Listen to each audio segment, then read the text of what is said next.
Hello, everybody. I'm Dan, and I'm going to share with you 5 books that literally changed my life and the way that I think about productivity and the way that I get things done.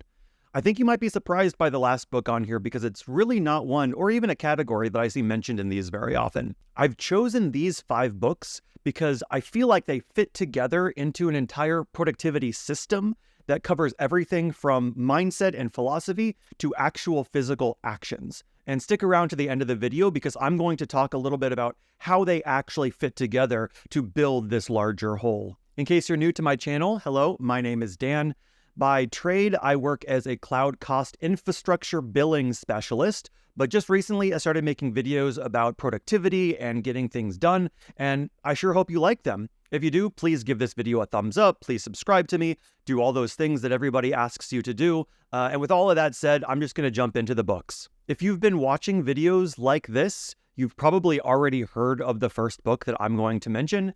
It is How to Take Smart Notes by Sankey Ahrens, and this is on everybody's list, and it's for very good reason, which is why I'm including it on mine as well.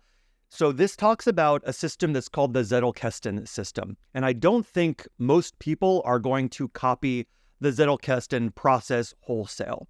Instead, the reason that I think this book is so powerful is because it has so many little tidbits that you can pick and choose to incorporate into your system. One of the things that this talks about is how new ideas that you have will come from the intersection of existing ideas. So if you are taking notes on sources that you're taking, those are other people's ideas, the way that you can come up with your own is, say you read 2 books that are seemingly unrelated, you can try to think about where ideas in each of those intersect, and that's how you can come up with new ideas. And there's a bunch of other systems in terms of note-taking and whether you were recording somebody else's idea versus your own that has just been really useful to the way that I take notes in Obsidian and is a fantastic primary resource. So if you are looking to build your own style and your own productivity system, this is just a must read and I can't recommend it enough. This next book is also one that you might have heard about. It is Atomic Habits by James Clear.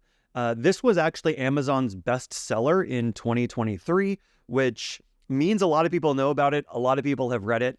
Usually, I would say that I am sort of suspicious of books like this. I feel like this falls into a category that I like to call pop sci, or popular science, popular nonfiction. And the way that I think most of these books are structured is the book will have a thesis, and then it'll find some scientific or psychological study that proves that. And then it will explain a story that also proves their hypothesis, and then another story. And it's just very formulaic. It's like, here's my idea, here's a study, here's a story, here's the idea again, here's the idea. And it's just very repetitive, and it says the same thing over and over again. The thing that I really liked and really surprised me about Atomic Habits is I feel like it didn't repeat itself over and over again. I felt like every page had a new idea, which I think is just really difficult to do. And so this book just really held my attention the entire way. And just like How to Take Smart Notes, I'm not following this word for word, but I've been able to pick out a bunch of really good habits, a bunch of really good practices that I feel like have improved my life and the way that I think about the long-term benefits of the things that I'm doing today. So this is really fantastic. I feel like follow-up reading, a newer book too, is Feel Good Productivity. I kind of put these 2 books in the same category. I would say if you're going to choose one, choose Atomic Habits though. That's just definitely the way to go, and I feel like it's just such a powerful read. The next book on my list is sort of an older book. It is Getting Things Done by David Allen, and this is a classic. If you haven't heard of this before, it's sort of the godfather of a lot of the modern productivity and PKM, personal knowledge management movement that we see today. This is sort of the book that started it all. And I really think in terms of these sorts of movements that there is value to going back to the original. There's also something like Building a Second Brain, Tiago Forte. I feel like this is in the very much the same ethos of getting things done, but definitely updated and more modern. But I think there's a lot of value to going back to this original book and kind of seeing his original systems. I would definitely find one of the newer editions, because the first version of this was based on manually taking notes and filing things away in filing cabinets, which is just less relevant to today. But if you get one of the newer editions, they kind of update it to take advantage of apps and digital note-taking. And I think a lot of the principles in this are just very foundational. And I think that if you have this foundation, you'll be able to watch videos on YouTube, you'll be able to read newer books and sort of have a stronger base that you're building new habits and philosophies on top of. So if you're going to go back and read one of these books, I would definitely think Getting Things Done is a fantastic place to start, because, as I said, you can build things on top of it for everything else that you're consuming in the same arena. The next book I recommend, and I don't have a copy on me, but I'll put it on the screen, is Range: Why Generalists Triumph in a Specialized World by David Epstein. And this, again, is one of those books that I put in that pop sci or that popular nonfiction category, where it's kind of a hypothesis and then a scientific study and stories and very much formulaic. And this one sticks more to that formula than I would say Atomic Habits does. But I think Range, at least for me, was really powerful in the ideas that it presented. Very much like How to Take Smart Notes, it emphasized how the best ideas and the most powerful people are those that are at the intersection of two completely different specialties. And so it talks about why being a generalist in terms of the knowledge that you acquire can sometimes and often is more powerful than just being a specialist, which I think really resonated with me, as I feel like my interests and what I've studied haven't necessarily been really deep in a specialized way. Instead, my career as well as my interests have been all over the place. And I originally sort of saw that as a disadvantage, as something that people who had deeper domain knowledge in one area might actually have an advantage over me. But this really gave me the confidence to understand why some of my ideas might actually be better suited to getting better results. So it sort of gave me the confidence, and it also gave me the language at which to communicate all of this. So Range is one of those books that I sort of put in the pop sci category, but I do think that it is a valuable read. And of the books in that category, it's definitely the one that I would recommend. And the last book I am recommending is The Headspace Guide to Meditation and Mindfulness by Andy Puddicombe. I'm not sure if I'm pronouncing that correctly, but he is actually the founder and creator of the Headspace meditation app, which is probably the top mindfulness and meditation app on, I think, mobile devices, definitely iPhones.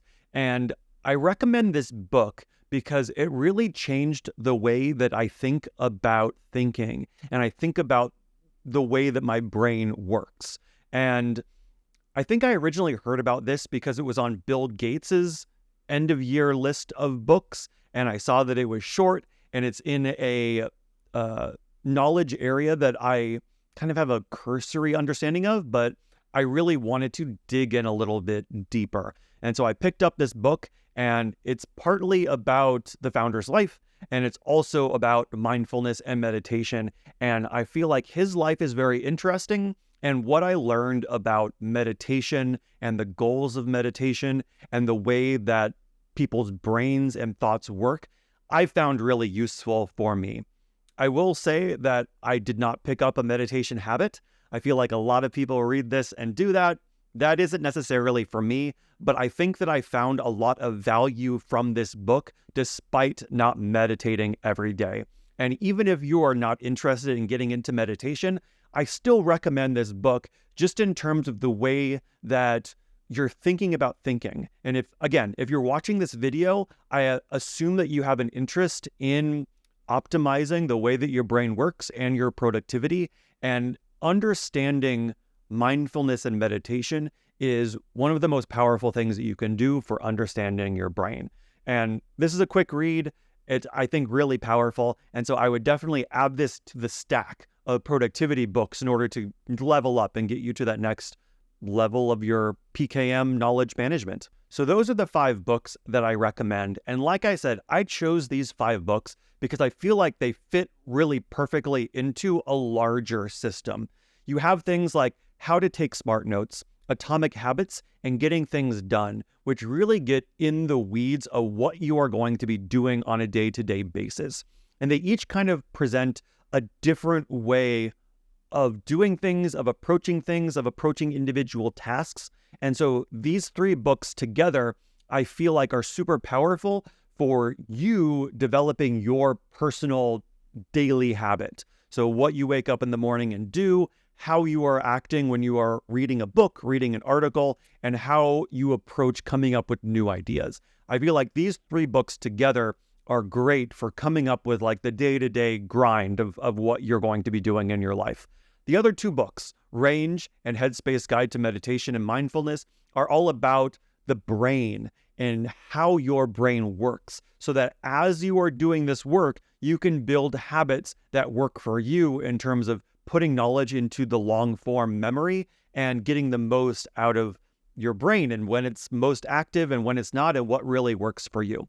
And so these 5 books, I feel like if you sit down and read these 5, if you haven't yet, you'll have a productivity stack of knowledge that will be so powerful in terms of personalizing your work to you, because what works for me isn't necessarily going to work for you. And I think these 5 books are not necessarily going to make you work like me, but they will let you figure out what works for you. And at the end of the day, that's really what you're trying to do. And that brings us to the end of the video. I hope you found it interesting. If you like this, please give the video a thumbs up. Let me know if there's any books that you recommend that you didn't see on this list that you would add to a list like this. I would love to hear from you in the comments or reach out to me wherever.